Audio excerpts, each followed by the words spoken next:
overall technique and understanding what is important during the drive phase, I think they do a great job of being able to really focus on that. And before I get too much into it, what I want to do is I want to give you a quick definition of the drive phase. So the drive phase in sprinting occurs as you lean forward just after starting out of the blocks.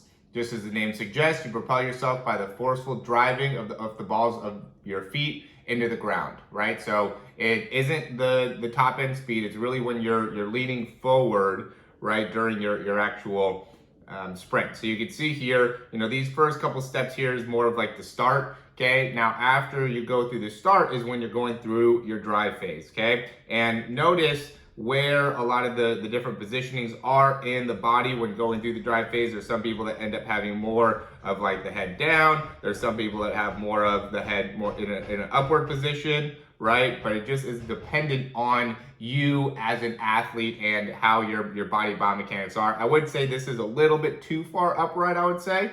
I think there's a lot of guys that are in really good positions here. Usain Bolt, you got a few guys that are in good spots as they're going through their drive phase.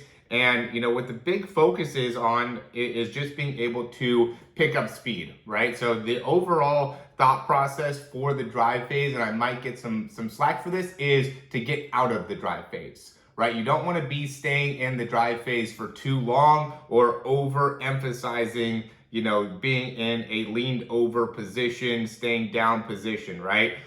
What you instead want to be able to do is transition from that drive phase into your top end speed. So you can see here, like all these guys are in a very, very similar position right here where they're able to transition from the drive phase. Basically now they're into their top end speed. Probably took them about 25 to 30 meters. They're not in their top end speed, but they're in their top end speed posture, right? The key thing here about the drive phase is it's when you're leaning forward, right? And so what happens here is as you're in this drive phase, you're really working on, and again, you can see the guy in the last lane here, I think that's lane 8. As he's going, he goes and immediately pops up so much that he doesn't really get to be able to go through that drive phase, right? He's already in an upright position, so he never gets through that. He never even tries to go into the drive phase. Great to be able to see him, and unfortunately he's going to be a little bit more of like an example of what not to do. But you can see some of the guys here where they're really focused on being able to push off, be at the balls of their feet, and generating as much overall cycle as they can within their legs, right? They're trying to get their legs to move as fast as they possibly can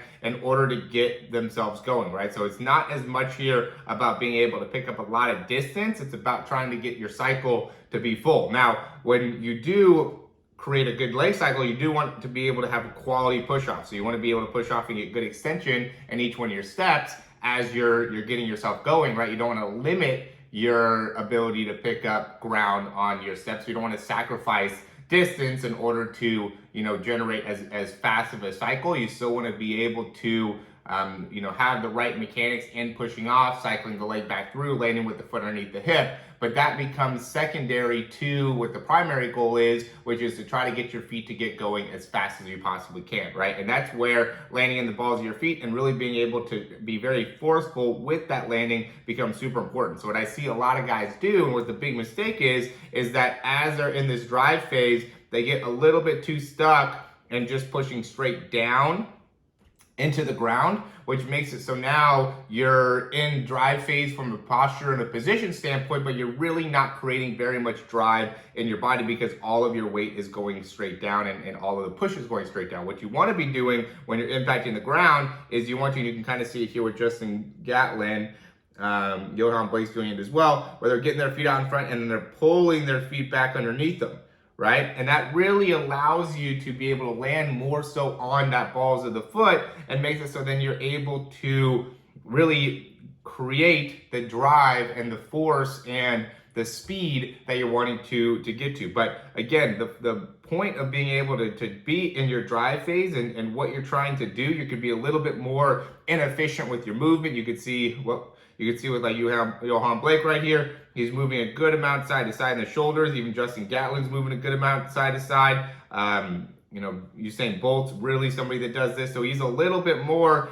inefficient with his movement patterns right here as he's trying to get himself going, because once he gets into top end speed position, now that's where he wants to be able to focus on opening up and picking up more distance per step. So I'd say, during the drive phase, you're really putting a focus on getting that turnover, not picking up as much distance per step. But then once you get into your top end speed, you definitely want to be picking up more distance, and you want to be a lot more upright and a lot straighter with your legs overall, where when you're going in and you're in that drive phase, you're just not going to be able to pick up as much distance. You're going to be a lot more leaned over, and you can see Christian Coleman immediately gets out of that drive phase and gets into his top end speed phase. He spends the least amount of time in that drive phase. Now, he ends up suffering at the end.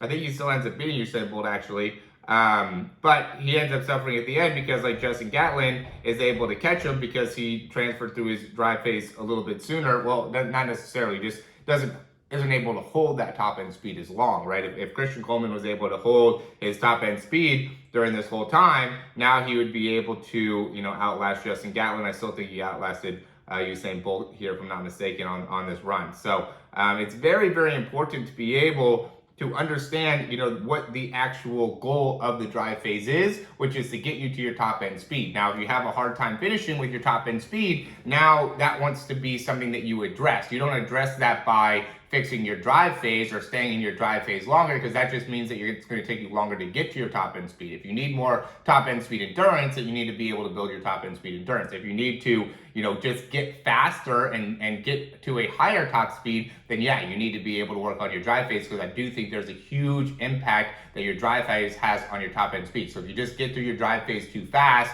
and try to get into your top end speed, then you could end up suffering in terms of what your highest mile per hour is. But there's a lot of guys that understand how to work through that drive phase to get them into a position where they're able to generate a lot of force and a lot of speed when they're running, which is essentially what you want to be doing in order to achieve your highest level of sprinting. So drive phase is certainly super important to be able to get you to a higher top speed.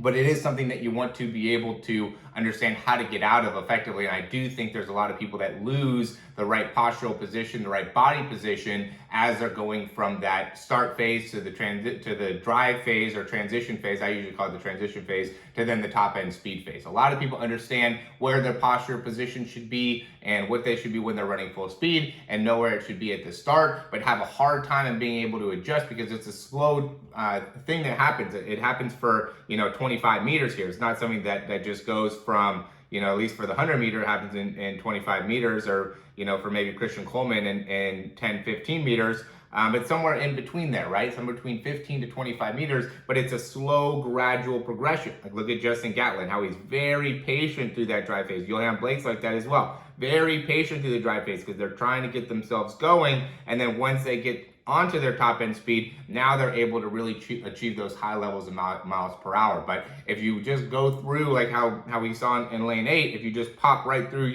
your drive phase and don't maintain a good posture and good positioning, then you're going to end up being left by people that have good overall mechanics in their sprinting and understand how to utilize that drive phase correctly.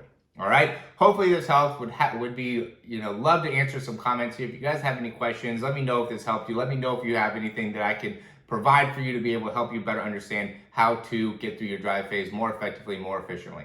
All right. As always, thanks for watching.